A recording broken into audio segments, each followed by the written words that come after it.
So she hid from them. And they left. They left the island. They returned to Santa Barbara and told the folks there what they had seen. So again, the rumor spread, well, there must be that woman living on the island by herself. And another few years passed, and that was 1853. And the captain by the name of Nidiver was sent out by one of the priests there at the mission because the rumors were so strong that they really wanted to find out. And he went to the island. Same thing happened. He saw footprints on the sand, fresh footprints, but he didn't find her. Continued on with his hunting, and she too, same thing, had seen them, and she was, standing back, hiding, looking from a distance. And they left and they went back. And when they were leaving, one of the crew members, through the mist of the ocean, thought he saw somebody on one of the hills waving.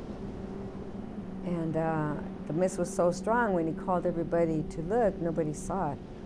But again, back at the mission, the rumors were there. No, he had actually seen somebody waving. So another 6 weeks passed, and the captain went out again. And this time he got to the island, and they spent several weeks there, but within a few days, they did come upon her. She saw them coming in, and she kind of just sat there, and they kind of, thought maybe she's hiding from us. We got to look for her. So they came upon her, and at once, she was friendly. She offered them her food. Of course, they couldn't communicate, and they let her know by hand signals that she would go with them on the ship.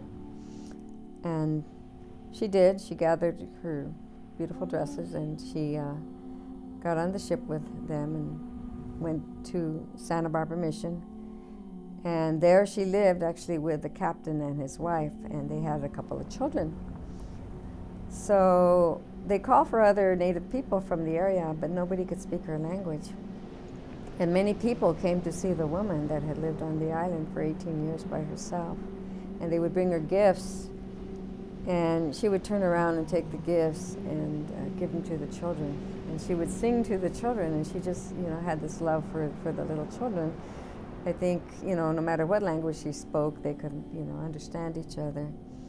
And my thought is that the children probably reminded her of her own child that she remembered. And unfortunately, after 6 weeks, she became ill. Before that, they had baptized her in the mission, and they named her Juana Maria. And when she became ill, she really didn't last too long. It was probably because the food was so different from her diet on the island. So we don't know what her Indian name was. A lot of that communication was just lost. But her baptized name was Juana Maria. And she did leave the song to us that came down to us. So I always think that everyone says she was alone on the island. She was the lone woman. But I just believe that she was always in the spirit. She was never really alone.